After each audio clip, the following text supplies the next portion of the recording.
This is what Wednesday looks like for Malachi Jones. A typical day is like you wake up, you need money, you need breakfast, you gotta panhandle, and that's tough.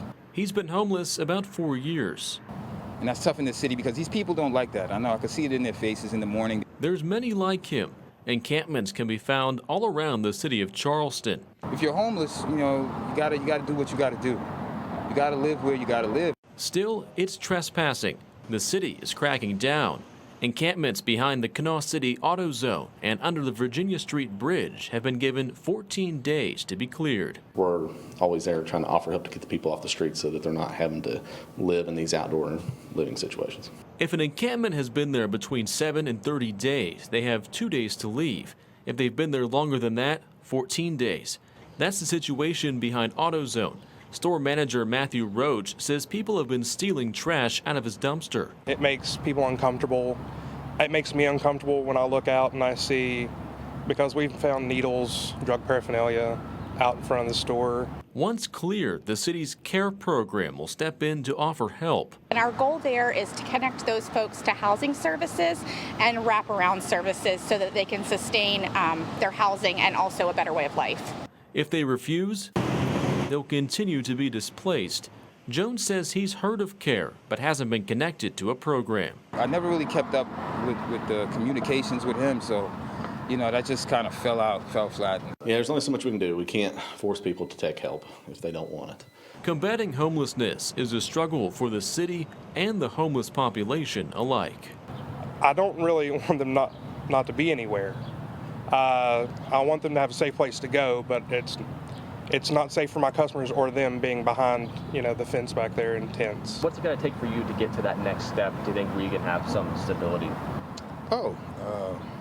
I would say dedication and persistence and dedication to just being not homeless. On your part? Yeah, on my part, yeah, basically, yeah. In Charleston, Anthony Kahn, Eyewitness News. Now next here tonight this weekend, the city of Charleston will be clearing 2 homeless camps. These communities will have the option to be connected with services or to move elsewhere. Eyewitness News reporter Anthony Kahn live in Charleston with the story for us tonight. Anthony. Well, Callie, this is a sensitive issue. The people living in those areas are by law trespassing, but essentially many of them don't have anywhere else to go. I spoke with a man I met at one of those camps this week and also looked into resources available. Raymond Hoover and his friend don't normally live under the Virginia Street Bridge in Charleston, but decided to pass through there this week and take haven. Look over the edge of the bridge. That's all that. They go from place to place. They've been to homeless shelters, but have had bad experiences. So Hoover calls the outside his home. I don't really like it, but you don't have to deal with any people bossing around, yelling at you. Charleston police plan to close 2 homeless campsites under the Virginia Street Bridge and behind the Kanawha City Auto Zone and offer services through the city's CARE program. CPD said recently they have seen less people in the camps and have noticed belongings slowly moved out since issuing the warning. That I don't like. That's not fair to the homeless and everybody else. That's not right. Homelessness is a growing issue. Shelters like Union Mission try to help people get back on their feet. They have 18 in the men's shelter right now and can fit up to 76. I really do believe if we could move these folks inside and out of these elements, it would be a lot better for everybody involved. One of the challenges those experiencing homelessness face is lacking documentation when trying to get jobs. Hoover said he left his ID and other important documents in Pittsburgh after leaving an abusive home. It really is really hard being on the streets. Union Mission's Client Services Department works to recover those documents, both in the recovery and emergency shelters. It's hard to apply for a job when you don't have a driver's license. It's really hard. It's impossible to apply for a job when you don't have a Social Security card. So it's crucial for these guys to obtain these legal documents and to move forward in life, and to have the hope to move forward in life. Quintrell says he hopes people can eliminate the stereotypes that follow those in this situation and reach out a hand to help.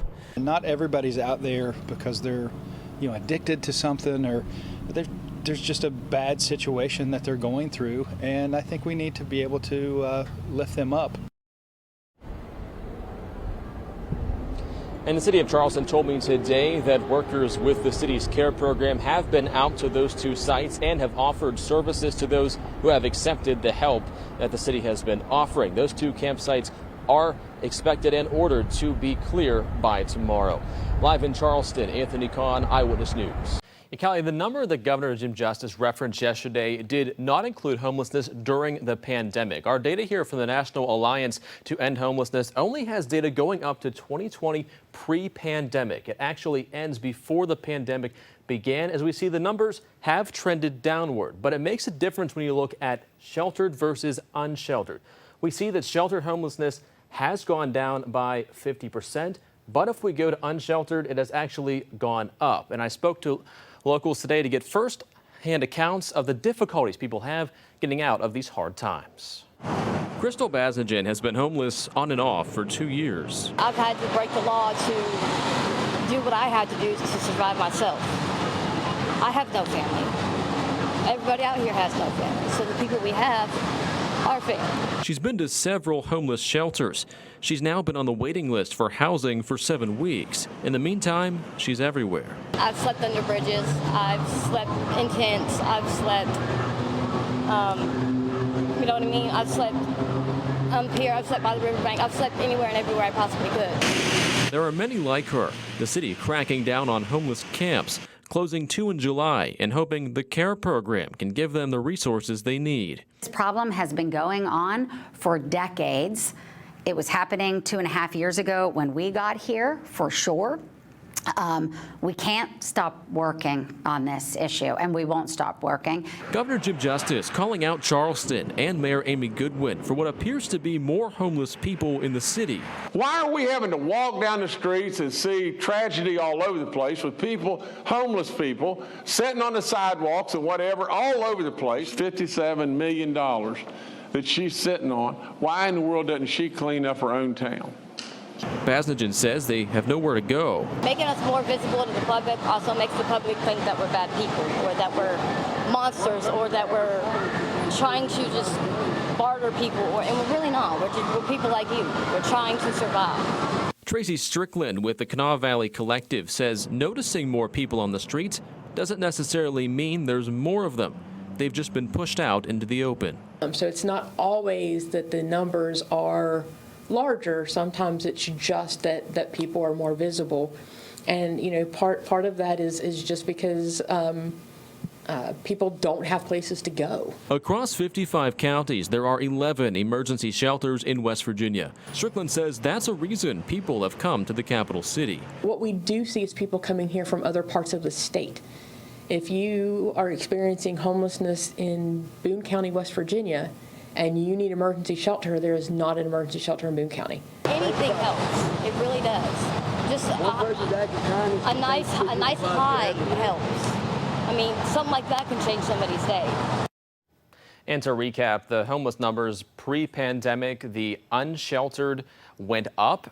All the other ones went down. Strickland said that there are times when people have refused help at first for their shelters, but then later come back and decide that they do want it. The Kanawha Valley Collective says some of the shelter services have changed in the city, including one shelter in Charleston opening now at 3 p.m. as opposed to earlier in the day. And another's drop-in center has been eliminated. It happened just before COVID hit. Live in the studio, Anthony Kahn, Eyewitness News.